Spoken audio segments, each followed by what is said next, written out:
नमस्कार, आप देख रहे हैं जेआई के न्यूज टाइम्स। तो आइए बात करते हैं आज के मुख्य समाचार में। देश भर की तमाम खबरों पर एक नजर डालते हैं। इससे पहले आप हमें कमेंट में जरूर बताइए कि आप वीडियो को कहां से देख रहे हैं। मध्य प्रदेश की दतिया विधानसभा सीट पर 30 जुलाई को चुनाव होना है। यहां से भाजपा ने आशुतोष तिवारी को उम्मीदवार बनाया है। शुक्रवार शाम यह खबर फैलते ही एमपी के पूर्व गृह मंत्री डॉक्टर नरोत्तम मिश्रा के समर्थक भड़क गए। उन्होंने हिंसक विरोध प्रदर्शन शुरू कर दिया। कुछ देर में पथराव, चक्काजाम और पुलिस से झड़प शुरू हो गई। शनिवार सुबह प्रशासन ने पूरे जिले में बीएनएसएस की धारा 163 लागू कर दी। उज्जैन स्थित विश्व प्रसिद्ध श्री महाकालेश्वर मंदिर समिति हर वर्ष श्रद्धालुओं से प्राप्त नगद और ऑनलाइन दान का ब्यौरा सार्वजनिक करती आई है, लेकिन पहली बार मंदिर समिति की कुल वित्तीय और स्थायी संपत्तियों की तस्वीरें सामने आई है। समिति के पास वर्तमान में करीब 472 करोड़ रुपए की फिक्स डिपॉजिट, लगभग 90 करोड़ बेशकीमती जमीन और सोना चांदी पर्याप्त मात्रा में है। गरीब और मिडिल क्लास परिवारों को बीमारी में आर्थिक सहायता देने के लिए सरकार आयुष्मान भारत योजना चला रही है। मेडिकल इमरजेंसी में 5 लाख रुपए तक का मुफ्त कैशलेस इलाज मिलता है। जरूरी है कि परिवार के हर पात्र सदस्य का आयुष्मान कार्ड हो। सरकार लोगों का आभा कार्ड भी बना रही है। यह एक डिजिटल हेल्थ आईडी है जिसमें आपकी स्वास्थ्य संबंधी जानकारी सुरक्षित रहती है। ब्लड टेस्ट रिपोर्ट, एक्सरे और दवा की पर्चियां भी यहाँ ऑनलाइन स्टोर रहती है। सुभाष प्रमुख और कैबिनेट मंत्री ओम प्रकाश राजभर ने यूपी में पंचायत चुनाव में हो रही देरी के लिए सीधे तौर पर समाजवादी पार्टी को जिम्मेदार ठहराया है। अंबेडकर नगर में राजभर ने कहा, योगी सरकार समय पर पंचायत चुनाव कराने के लिए पूरी तरह प्रतिबद्ध थी। पंचायती राज विभाग ने इसकी सारी तैयारियां और प्रक्रिया भी पूरी कर ली थी, लेकिन अखिलेश यादव की लीगल सेल के दखल के कारण यह मामला कानूनी दांवपेच में फंस गया।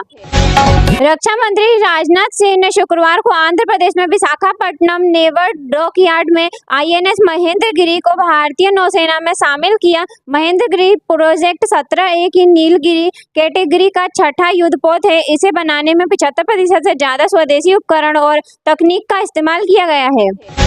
मानसून पूरे देश में पहुंच चुका है, लेकिन आज सामने आई तस्वीरें परेशान करने वाली है। मौसम विभाग की सैटेलाइट इमेज में मध्य भारत में मानसून ज्यादा एक्टिव है। मध्य प्रदेश, छत्तीसगढ़, झारखंड, बिहार, पश्चिम बंगाल और पूर्वोत्तर तक बादल है। दूसरी ओर गुजरात, राजस्थान, हरियाणा, पंजाब और पश्चिम हिस्सों में मानसूनी बादल गायब है। यहाँ आने वाले दिनों में बारिश की कम संभावना दिख रही है। केंद्र सरकार ने राष्ट्रीय गान जन गण मन और राष्ट्रीय गीत वंदे मातरम को लेकर सभी राज्यों, केंद्र शासित प्रदेशों और केंद्रीय मंत्रालयों को नए दिशा निर्देश जारी किए हैं। मंत्रालय ने कहा कि नियमों में पहले से तय है कि किन कार्यक्रमों में दोनों का गाना या बजाना जरूरी है। मंत्रालय ने कहा कि एक ही कार्यक्रम में दोनों में से पहले वंदे और फिर जनगण मन होगा। जिन राज्यों में राज्य गीत होता है वहां भी 6 बेस का पालन होना चाहिए। दिल्ली की हवा को साफ और सेहतमंद बनाने के लिए दिल्ली सरकार और वर्ल्ड बैंक ने हाथ मिला लिया है। मुख्यमंत्री रेखा गुप्ता ने शुक्रवार को स्वच्छ हवा स्वच्छ दिल्ली के तहत आयोजित ओरिएंटेशन वर्कशॉप का शुभारंभ किया। इस मौके पर वर्ल्ड बैंक ने परियोजना की तैयारी के लिए वित्तीय ग्रांट सुविधा की औपचारिक पुष्टि दिल्ली सरकार को सौंप दी है। पर्यावरण विभाग की यह महत्वाकांक्षी 7 वर्षीय परियोजना वर्ल्ड बैंक और अन्य बहुपक्षीय संस्थानों के सहयोग से राजधानी के सभी जिलों में लागू की जाएगी। नई दिल्ली में महिलाओं द्वारा बसों में मुफ्त यात्रा को लेकर परिवहन विभाग ने नया सर्कुलर जारी कर दिया है। 1 अगस्त से दिल्ली परिवहन निगम बसों में महिलाओं को मुफ्त सफर कराने के लिए महिलाओं के पास पिंक सहेली कार्ड अनिवार्य कर दिया गया है। डीटीसी ने कहा है कि दिल्ली में महिलाओं के लिए 1 अगस्त से पिंक सहेली कार्ड के बिना बस सेवा मुफ्त नहीं होगी, यानी महिलाएं 1 अगस्त से इस कार्ड के बिना मुफ्त बस सेवा का लाभ नहीं उठा पाएंगी।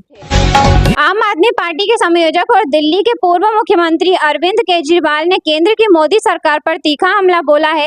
केजरीवाल ने आरोप लगाया कि अयोध्या के श्री राम मंदिर में जमीन खरीद, निर्माण कार्य और चढ़ावे में हुए बड़े घोटाले के दोषियों को ऊपर से नीचे तक पूरी तरह बचाने की कोशिश की जा रही है, जो कि एक महापाप है। उन्होंने ऐलान किया है कि इस भ्रष्टाचार के खिलाफ आगामी रविवार से दिल्ली के रोहिणी से एक देशव्यापी हस्ताक्षर अभियान और सुंदरकांड पाठ की शुरुआत की जाएगी। पीएम नरेंद्र मोदी ने शनिवार को गुजरात के साणंद में देश के तीसरे सेमीकंडक्टर प्लांट का उद्घाटन किया। साणंद में स्थित सीजी सेमी के OSAT प्लांट में आज से प्रोडक्शन शुरू हो गया है। पीएम ने कहा कि इस प्लांट में हर साल 20 करोड़ चिप बनेगी। यहां पर हर साल 500 करोड़ चिप बनाने का लक्ष्य रखा गया है। भारत आज दुनिया का दूसरा सबसे बड़ा मोबाइल मैन्युफैक्चरर और एक्सपोर्टर बनने वाला देश है। हम मोबाइल इलेक्ट्रॉनिक्स प्रोडक्ट्स के साथ वह चिप भी बनाएंगे जिससे पूरी दुनिया चलती है। लखनऊ आ रहे फ्लाइट दुबई के विमान में शनिवार सुबह पक्षी टकरा गया। यह घटना तब हुई जब विमान लखनऊ के करीब पहुंच आया था। पक्षी के टकराते ही पायलट ने विमान की इमरजेंसी लैंडिंग कराई। विमान में 163 यात्री सवार थे। विमान लखनऊ सुबह 6:30 बजे पहुंचा। आज विमान 40 मिनट की देरी से पहुंचने वाला था। पक्षी के टकराते ही पायलट ने विमान के लिए आपातकाल में रनवे पर जगह मांगी। विमान सुबह 7 बजे सकुशल लखनऊ एयरपोर्ट पर उतार लिया गया। शामली में सावन माह में शुरू होने वाले कावड़ मेले को लेकर जिला प्रशासन और नगर पालिका ने तैयारियां तेज कर ली है। नगर पालिका अध्यक्ष के निर्देश पर शहर की प्रमुख सड़कों के किनारे विशेष सफाई अभियान चलाया जा रहा है। इसके तहत गंदगी, झाड़ियां, पेड़ पौधों की छटाई और कूड़ा कचरा हटाने का कार्य युद्ध स्तर पर किया जा रहा है। राजस्थान के कई शहरों में अब सीवरेज चेंबर की सफाई रोबोट के जरिए की जा रही है। चेंबर की सफाई के लिए अब ना तो सिर्फ कर्मचारी को गंदगी में उतरने की जरूरत पड़ रही है, ना ही जिंदगी को दांव में लगाने की जरूरत पड़ेगी। यह अकेला रोबोट 5 से 6 लोगों का काम कर लेता है। महज 30 से 40 मिनट में पूरे सीवरेज चेंबर की सफाई हो जाती है। खास बात यह है कि इस रोबोट में लगे कैमरे पूरे सीवरेज की लाइव स्क्रीन पर बताते हैं। इतना ही नहीं, सीवरेज चेंबर में कौन सी जहरीली गैस कितनी मात्रा में है यह तक बता देते हैं।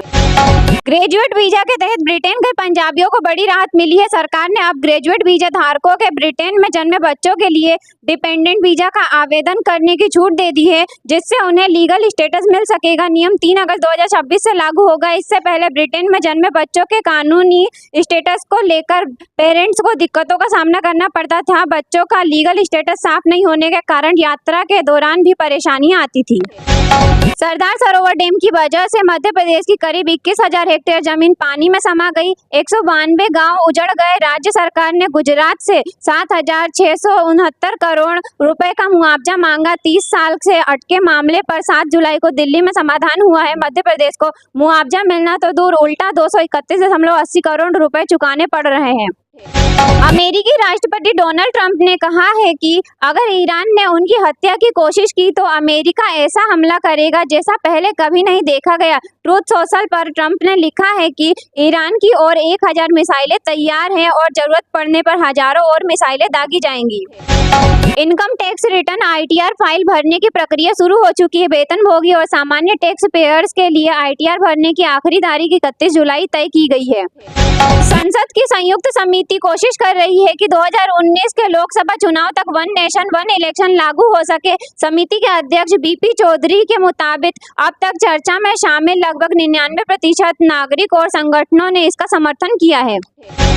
20% एथेनॉल मिक्स पेट्रोल से गाड़ी खराब होने पर कंपनियां फ्री में पार्ट्स बदलेंगी। केंद्रीय मंत्री नितिन गडकरी ने कहा कि सरकार ने कंपनियों को निर्देश दिए हैं कि वे E20 फ्यूल से प्रभावित पुरानी गाड़ियों के पार्ट्स को बिना किसी एक्स्ट्रा चार्ज के बदले।